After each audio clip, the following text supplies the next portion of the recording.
Tajami, tanya, jawab, mikir. Tajami terus pikiran Anda dengan kebenaran firman Tuhan, dan itu yang akan mengubahkan hidup Anda menjadi pendeta muda. Benarkah demikian?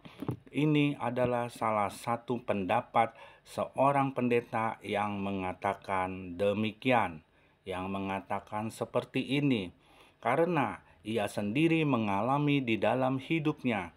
Tetapi maaf, jangan samakan semua pendeta dengan dirimu.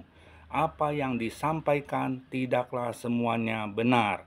Kabarkanlah yang baik, beritakanlah tentang Yesus, bijaksanalah dalam menyampaikan firman Tuhan. Yang seharusnya dikatakan, katakanlah, tetapi yang tidak seharusnya, janganlah diperkatakan. Karena kita juga harus mengikuti tuntunan Roh, dan kita berbicara atas nama Tuhan, janganlah sembarangan. Itulah seorang pendeta, wakil Tuhan, berbicara atas nama Tuhan. Saya akan memberikan tanggapan. Cerdaslah dalam beriman, temukan kebenarannya. Yang pertama, lebih mudah berbicara tanpa berpikir dan mempertimbangkannya sebab akibat positif dan negatif. Karena lidah tidak berturang, mudah untuk berkata-kata, tetapi ingatlah ini akan mempengaruhi banyak orang yang mendengarkannya. Yang kedua, menjadi pendeta semua juga ada prosedur, ada persyaratannya dalam suatu organisasi. Tidaklah benar jika dikatakan mudah. Ya, semua harus dipenuhi persyaratannya sesuai Alkitab. Yang ketiga, tidak ada di dalam firman Tuhan katakan, jadi pendeta ada sedikit kemunafikan, sok perhatian, sok peduli, sok memiliki kasih, sok rohani. Kalau memang itu terjadi pada dirimu, seharusnya usahakanlah mengubah diri kita supaya berkenan di hadapan Tuhan. Bukan mengatakan orang lain sama seperti yang kau alami dalam hidupmu.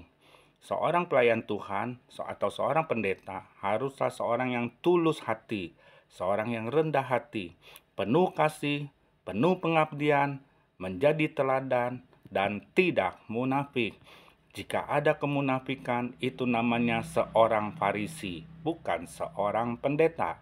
Yang keempat, pendeta yang sedikit mempunyai pengetahuan Alkitab bukanlah pendeta yang sejati.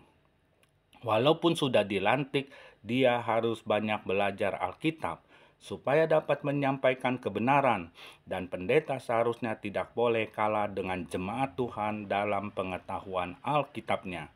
Yang kelima, yang jadi masalah jika seorang pendeta sedikit saja pengetahuan Alkitabnya, bagaimana dia dapat menyampaikan kebenaran firman Tuhan dan jemaatnya bertumbuh.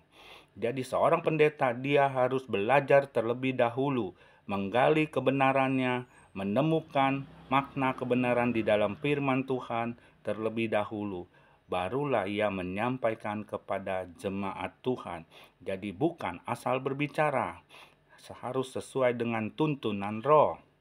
Yang Tuhan mau katakan, kita katakan. Yang tidak, jangan kita katakan. Apalagi banyak pendeta yang kebablasan ataupun sering bercanda, tetapi hal-hal yang dunia saja yang banyak dibicarakan, bukan hal-hal yang rohani atau apa yang tertulis dalam firman Tuhan.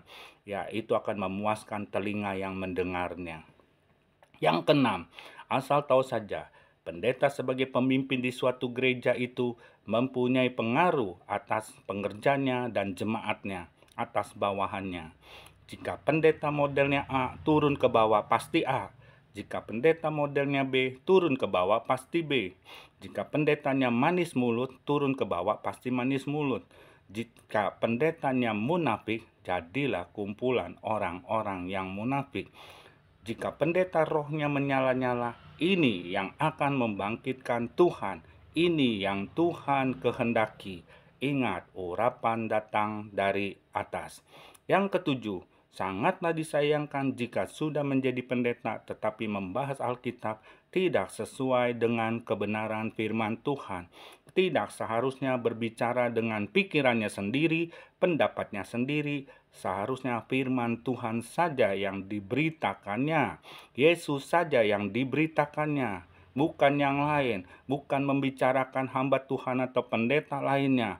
Yang tidak perlu dibicarakan, janganlah asal berbicara, janganlah sembarang berbicara.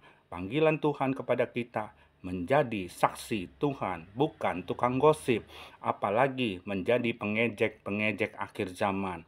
Sampaikanlah firman Tuhan yang tertulis di dalam Alkitab atau yang Alkitabiah. Jika bukan, itu tidak Alkitabiah. Dan itu akan mempengaruhi banyak orang. Jika salah, akan menyesatkan.